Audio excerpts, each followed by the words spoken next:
Assalamualaikum warahmatullahi wabarakatuh. Kami dari kelompok 4 dengan tema tokoh-tokoh penggiat pemikiran Islam. Saya Inang Garyani sebagai pemateri pertama dan ditemani rekan saya Sukmawati sebagai pemateri kedua, Awal Aswad sebagai pemateri ketiga, dan Saiful Akbar sebagai pemateri terakhir sekaligus penutup.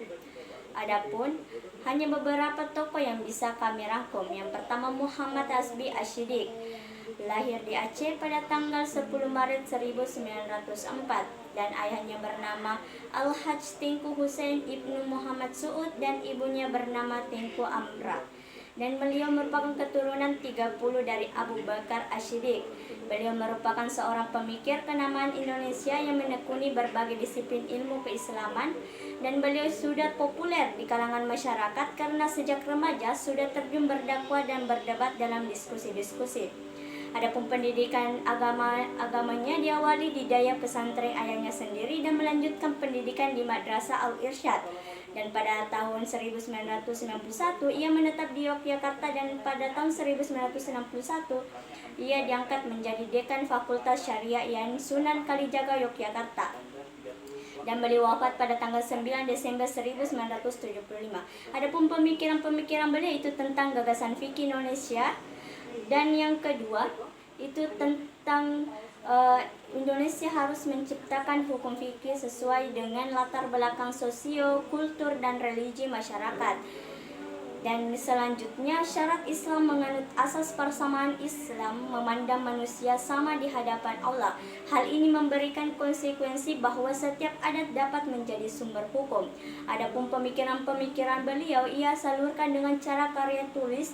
Yang pertama itu melalui artikelnya yang berjudul Memudahkan Pengertian Islam, dan yang kedua melalui tulisannya yang berjudul Menghidupkan Hukum Islam dalam Masyarakat, dan ketiga melalui orasinya yang bertema Syariat Islam Menjawab Tantangan Zaman. Terus tokoh-tokoh yang kedua yaitu Hazairin, lahir di Bukit Tinggi 28 November 1906, anak tunggal dari Syekh Bukhari dan Rosida. Beliau pernah menjadi Kementerian Risdaq, Kementerian Hakim, dan dosen hukum Islam di Fakultas Universitas Indonesia. Beliau merupakan mantan guru besar hukum Islam dan hukum adat Universitas Indonesia. Seperti yang diketahui, sumbangsi beliau dalam pemikiran Islam adalah mengintroduksi teori resepsi Ezid, dan beliau merupakan penggagas pembentukan mazhab nasional yang sesuai dengan kepribadian. Adapun pemikiran-pemikiran beliau yang pertama mengenai asas bilateral dalam hukum kewarisan. Menurut beliau, sistem kekeluargaan, perkawinan, dan kewarisan dalam Al-Quran adalah bilateral. Dan yang kedua, dalam amatan beliau, ahli as-sunnah terbentuk dalam masyarakat Arab yang bersandingkan sistem kekeluargaan patrilineal dalam satu masa sejarah. Terus yang terakhir, membentuk fikih mazhab nasional di titik berangkat dari pengembangan fikih mazhab Syafi'i. Terus tokoh yang ketiga itu Munawir Syazali, lahir di Klaten 7 November 1925, anak kedua dari 8 bersaudara pasangan Abu Aswad Hasan Ghazali dan Tasya, dan beliau seorang cendekiawan muslim dikenal karena sumbangsinya dalam bidang pemikiran Islam. Adapun pemikiran-pemikiran beliau itu melontarkan gagasan perlunya reaktualisasi hukum Islam didasari pada Al-Quran dan hadis Nabi. Yang kedua mengenai bunga bank dan pembagian warisan sama antara anak laki-laki dan anak perempuan. Pentingnya memahami mazhab al-syariah, dan juga melalui pemikiran karya tulisnya yang tentang zakat dan pajak, Islam, polemik reaktualisasi ajaran Islam, dan ijtihad kemanusiaan. Baik, terima kasih, dan akan dilanjutkan oleh pemateri kedua. Adalah salah satu pakar fikih Indonesia yang cukup terkemuka. Beliau pernah menjabat guru besar Fakultas Syariah IAIN sekarang di UIN Syarif Hidayatullah Jakarta.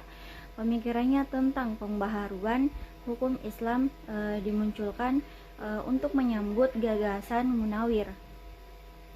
Dasar pemikiran beliau adalah bahwasanya ketentuan hukum bagi setiap aktivitas tidak semuanya tercantum secara tegas dalam nas, maka perlu ijtihad dalam menghadapi berbagai persoalan baru dengan berdasarkan pada pedoman dan kaidah-kaidah yang telah diakui dan ditetapkan dalam ilmu usul fikih.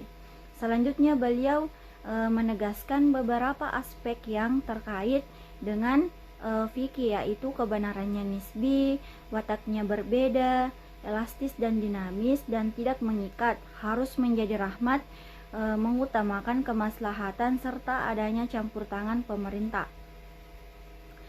Ali Yafi dan Sahal Mahfuz dikenal sebagai tokoh yang memperkenalkan wacana fikih sosial, padahal keduanya merupakan tokoh intelektual berbasis tradisional. Kedua komponen ini tetap relevan untuk digunakan membangun fikih masa kini karena ruang lingkupnya menjangkau dan mayoritas kaidahnya diciptakan secara global. Imam Al-Ghazali adalah seorang filosof, teolog, dan ahli tasawuf dari Persia. Dia juga dianggap sebagai salah satu tokoh terkemuka dalam sejarah intelektual Islam. Karya terkenalnya termasuk Ihya Ulumuddin yang membahas tentang ajaran Islam dan pemikiran filsafat. Al-Ghazali juga mengkritik para filosof Yunani dan mempertahankan penggunaan akal dalam memahami agama. Mungkin itulah pemaparan materi penggiat tokoh-tokoh dari saya. Assalamualaikum warahmatullahi wabarakatuh. Baik, di sini saya akan menjelaskan tokoh-tokoh pemikir Islam. Yang pertama itu Ibnu Rashid. Abu Al-Walid Muhammad bin Ahmad bin Muhammad bin Rashid atau yang dikenal dengan nama Ibnu Rashid merupakan seorang keturunan Arab kelahiran Andalusia, tepatnya di kota Cordoba, Andalusia, Spanyol pada tahun 526 Hijriah atau 1198 Masehi. Nah, kota Cordoba sendiri merupakan kota yang terkenal dari segi keilmuannya di Andalusia, Spanyol. Nah, lingkungan yang kondusif inilah yang membuat Ibnu Rashid kecil haus akan ilmu pengetahuan, dan bahkan sejak kecil dia sudah memiliki kejeniusan yang luar biasa. Nah, ketika beranjak dewasa, Ibnu Rashid sebagian besar kehidupannya itu digunakan sebagai seorang dokter dan hakim, dan bahkan dia terkenal banyak mengkaji dan mengomentari pemikiran Aristoteles secara rasional, dan bahkan dia banyak menghasilkan karya-karya tulis di berbagai bidang, dan bahkan dia ahli dari segi hukum Islam, filsafat, ilmu kedokteran, ilmu kalam, bahasa, dan astronomi. Nah, yang tokoh kedua ini yaitu Al-Farabi. Abu Nasir Muhammad Al-Farabi. Beliau lahir di Wasij, distrik Farab, Turkistan pada tahun 259 Hijriah atau 872 Masehi. Al-Farabi sendiri merupakan seorang komentator filsafat Yunani yang terselubung di dunia Islam. Meskipun tidak fasih dalam berbahasa Yunani, Al-Farabi sendiri banyak mengenal para filsuf Yunani seperti Plato, Aristoteles, dan Plotinus dengan baik. Adapun hasil dari pemikiran daripada Al-Farabi terletak di berbagai bidang seperti matematika, filsafat, kedokteran, dan matematika. Mungkin itu yang sempat saya sampaikan. Saya kembalikan kepada moderator. Assalamualaikum warahmatullahi wabarakatuh. Sebelumnya perkenalkan, nama saya Saiful Akbar selaku pemateri keempat yang akan melanjutkan apa-apa saja yang telah teman-teman kelompok 4 sampaikan sebelumnya. Di sini ada beberapa tokoh pemikir hukum Islam yang saya sampaikan, yaitu yang pertama seorang tokoh pemikir yang berasal dari Mesir. Nah, beliau ini bernama Imam Muhammad Abduh. Nah, Imam Muhammad Abduh ini lahir di sebuah desa yang bernama Deltanil, dan kemudian sekarang sudah menjadi wilayah Mesir, tepatnya pada tahun 1849, dan kemudian meninggal di Iskandaria pada tanggal 11 Juli 1905. Nah, beliau ini merupakan salah seorang tokoh pembaharu hukum Islam yang dimana dalam melakukan pembaharuan hukum Islam, beliau menggunakan metode penggabungan antara rasionalitas dengan ajaran Islam. Nah, menurut beliau, rasionalitas dengan ajaran agama Islam ini tidak saling bertentangan, justru sebaliknya. Ajaran Islam dapat kita pahami dengan akal dan pemikiran yang logis. Dari hasil pemikiran tersebut muncullah beberapa ide yang ingin disusulkan oleh Imam Muhammad Abduh ini. Salah satunya itu yang pertama, kebebasan berijtihad bagi setiap umat muslim. Nah, ijtihad ini yang dimaksud yaitu penafsiran hukum yang jelas dan relevan sehingga dapat direalisasikan zaman modern. Dan yang kedua yaitu menurut beliau, hukum Islam ini harus beradaptasi dengan perkembangan zaman dan perubahan sosial. Dan yang ketiga itu penolakan taklid buta. Nah, yang dimaksud dengan taklid buta di sini itu pengikutan tanpa pemahaman. Nah, contohnya kita itu hanya mengikuti apa-apa saja yang telah dilakukan oleh para ulama-ulama terdahulu, tanpa kita ketahui apa maksud dan tujuan hal tersebut kita lakukan. Nah, yang kedua itu ada seorang tokoh pemikir yang juga berasal dari Mesir. Nah, beliau ini bernama Imam Sayyid Qutb. Nah, Imam Sayyid Qutb ini lahir di sebuah kota yang bernama Musa. Itu sebuah kota yang terletak di Mesir, tepatnya pada tanggal 9 Oktober 1906 dan kemudian meninggal di Kairo pada tanggal 29 Agustus 1966. Nah, beliau ini meninggal karena dijatuhi hukuman mati atas tuduhan penggulingan pemerintahan Mesir pada masa itu. Nah, beliau ini juga merupakan salah seorang tokoh pembaharu hukum Islam atau tokoh pemikir hukum Islam yang dimana dalam menentukan hukum Islamnya beliau ini